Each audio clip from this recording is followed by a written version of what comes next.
ہم سبھی لوگ جانتے ہیں کہ جادو کرنے اور اسے کروانے والا شخص اگر دونوں مسلمان ہیں تو دائرہ اسلام سے خارج ہو کر کافر ہو جاتے ہیں، کیونکہ یہ سیدھا سیدھا شرک ہے۔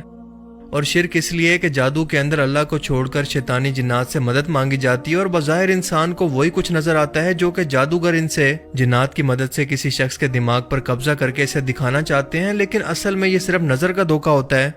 مثال کے طور پر اس کی مثال ہمیں قرآن پاک سے ملتی ہے۔ جب فرعون مصر کے دربار کے اندر جادوگروں نے اپنی رسیاں ڈالی تو وہ وہاں موجود دربار کے اندر سب لوگوں کو جادو کی مدد سے سانپ نظر آنے لگی، مگر اصل میں وہ رسیاں ہی تھی۔ اس کے بعد جب موسیٰ علیہ السلام نے اپنا عصا مبارک درباریوں کے سامنے ڈالا تو وہ حقیقت کے اندر ایک بڑا اژدہا بن کر ان سانپوں کو نگل گیا، جو کہ اصل میں معجزہ تھا، نہ کہ کوئی جادو، کیونکہ جادو تو صرف نظر کا دھوکہ ہوتا ہے، جبکہ یہ اژدہا حقیقت کے اندر وہی اژدہا کے اندر بدلا تھا، نہ کہ کسی نظر کے دھوکے سے۔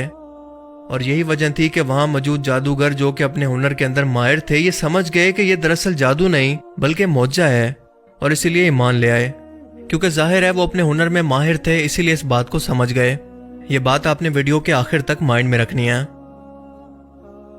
رشین ٹی وی چینل پر کچھ دن پہلے ایک 1.5 گھنٹے کا انٹرویو ایک ایسی عورت سے لیا گیا جو کہ مسلسل کئی سالوں سے کالے جادو کی پریکٹس کرتی ہے۔ وہ اپنے اس کام میں ماہر ہے۔ جب انٹرویور نے اسے سوال کیا کہ کیا آپ کے ساتھ بھی کبھی ایسا ہوا ہے کہ کسی شخص پر چاہ کر بھی آپ جادو نہ کر سکی ہوں، یا پھر اس میں آپ کو انتہائی مشکل ہوئی ہو، تو اس کا جواب کیا تھا یہ جان کر آپ بھی حیران رہ جائیں گے، اور آپ کو مسلمان ہونے پر فخر ہوگا کہ بے شک اللہ کا اپنے پیغمبر پر اتارا گیا ایک پیغام بالکل حق اور سچ ہے، جس میں شک کی کوئی گنجائش نہیں۔ کیونکہ اس کا کہنا تھا کہ جی ہاں، دنیا کے اندر صرف پریکٹسنگ مسلمان ہی ہیں جن پر چاہ کر بھی میں جادو نہیں کر پاتی، کیونکہ یہ ایسے لوگ ہیں جن کی سوچ، ان کا جسم، ان کی روح سب پاک ہے۔ وہ 5 وقت کی نماز پڑھ کے اپنے رب کے ساتھ ہمیشہ رابطے کے اندر رہتے ہیں، اسی لیے میں جب بھی ان پر جادو کرنے کی کوشش کرتی ہوں کہ شیاطین کے ذریعے ان کے دماغ پر قبضہ کر سکوں، تو کوئی انجانی سی طاقت کا حلقہ یا کوئی ڈوم ان کے پاس ہر وقت موجود مجھے ایسا کرنے سے روکتا ہے، اور میرے لیے اس کام کو انتہائی مشکل بنا دیتا ہے کہ ایک پاک جسم کے اندر میرے بھیجے ہوئے خبیث جنات یا شیاطین اس جسم پر حملہ کر سکیں۔ Absolutely. When faced with various religions, it is very difficult to influence Muslims. They are in a constant connection with the egregore. They do namaz every day and read prayers on a daily basis. They are constantly under some kind of a dome, so it is very difficult to influence them. When you start impacting a person, he begins to address in a prayer. Indeed, many of them are very different from those who come to church only when everything is bad in their life. They come to pray and then for 5 years they forget about God, some canons, and so on. Muslims, as a rule, passionately believe and passionately give energy to their egregore, and this egregore protects them very well. یہ لوگ ہمیشہ ایگریگور سے رابطے میں رہتے ہیں۔ ایگریگور ایسی روحانی طاقت کو کہتے ہیں جو کہ انہیں ہر وقت دیکھ رہی ہے، ان کی حفاظت کر رہی ہے، یعنی خدا کی ذات۔ اس کا مزید کہنا تھا کہ کیونکہ مسلمان لگاتار اپنے خدا سے رابطے میں رہتے ہیں تو مجھے وقت ہی نہیں مل پاتا کہ انہیں کسی گناہ کے اندر الجھا سکوں۔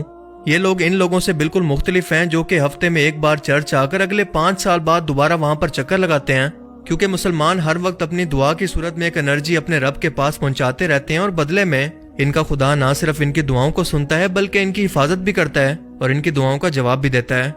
اسی لیے ان کے دماغوں پر قبضہ کرنا انتہائی مشکل ہے۔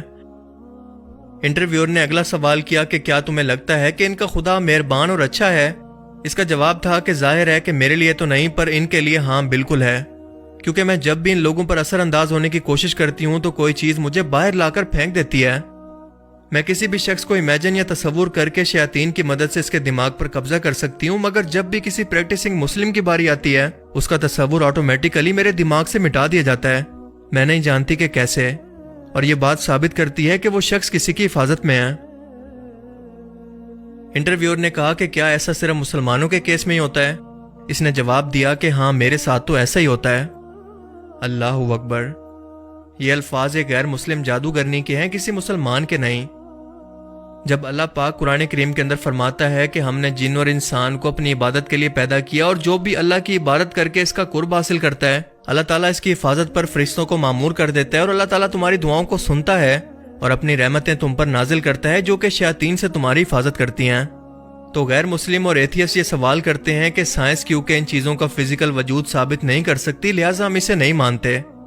یہ وہ کم عقل لوگ ہیں جو کہ مانتے ہیں کہ ان کا فزیکل جسم موجود ہے، پر اس کے ساتھ ساتھ ان کا کوئی سافٹ ویئر بھی موجود ہے جو کہ جسم کو چلا رہا ہے، یعنی کہ روح۔ یہ مانتے ہیں کہ ان کا دماغ تو موجود ہے پر اس کے ساتھ ساتھ اس دماغ کے اندر سوچ بھی موجود ہے، اسے ہم دیکھ نہیں سکتے۔ یہ مانتے ہیں کہ گریوٹی بھی موجود ہے، الیکٹرو میگنیٹک فورس یا ریڈیشن وغیرہ سب موجود ہیں جو کہ ہمارے اس فزیکل ورلڈ کے اندر موجود ہیں، پر انہیں انسانی آنکھوں سے دیکھنا ممکن نہیں۔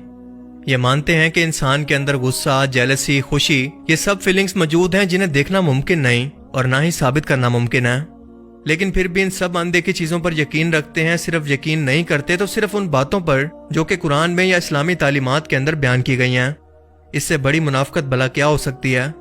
کیونکہ اگر ان کا سٹینڈرڈ ایک ہی ہے تو ان سب نہ نظر آنے والی چیزوں کا فزیکل وجود پہلے ثابت کریں اور اس کے بعد اس پر یقین رکھیں۔ اللہ نے اس دنیا کے اندر کچھ میٹا فزیکل قانون ایسے رکھے ہیں جنہیں نہ انسانی آنکھیں دیکھ سکتی ہیں اور نہ ہی انسانی دماغ سمجھ سکتے ہیں۔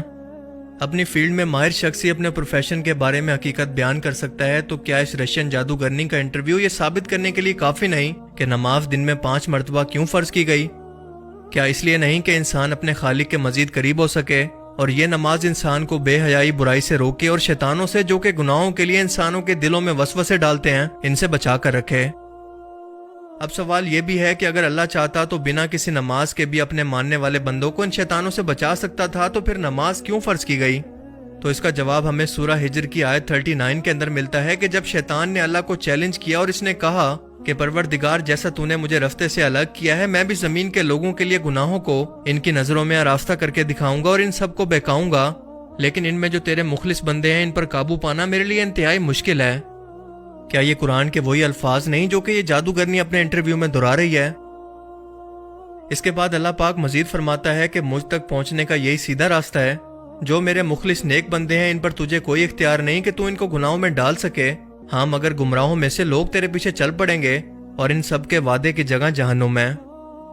یعنی شیطان کا یہ وعدہ تھا کہ وہ انسانوں کو قیامت تک اپنی شیطانی فوج سے بہکائے گا، اور اس کے بہکاوے میں وہی شخص آئے گا جو کہ ناپاکی، بے حیائی اور گناہوں میں ڈوبا رہے گا، پھر چاہے وہ مسلمان ہی کیوں نہ ہو۔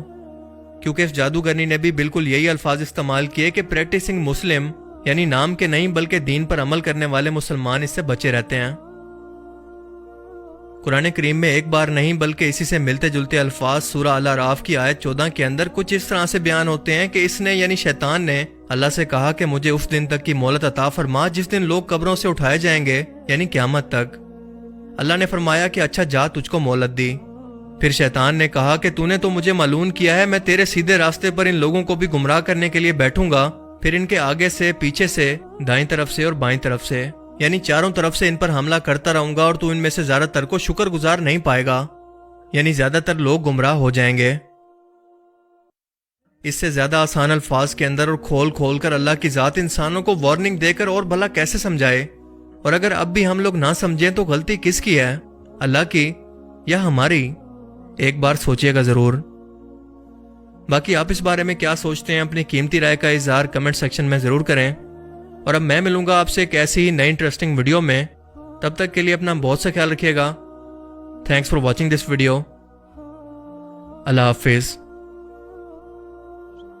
Is this some kind of a good egregore? Well, for them, yes. This egregore is good for adepts who contribute good energy to it. How do you sense it? For instance, you have found an energy trace of such person. What's next? Do you try to drag him somehow to visualize this threat and you fail? Or how do you do that? It disappears. I cannot get a grip on it. I focus on it, but something immediately knocks me out of the flow, just like that. Or I visualize a person in front of me clearly and can affect him even at a mental level, but some image is not created in my mind at all. I even look at a photo, reproduce an image, but it vanishes from my mind. Thus, I can clearly see that a person is covered with something. Does this only work with Muslims? It does for me.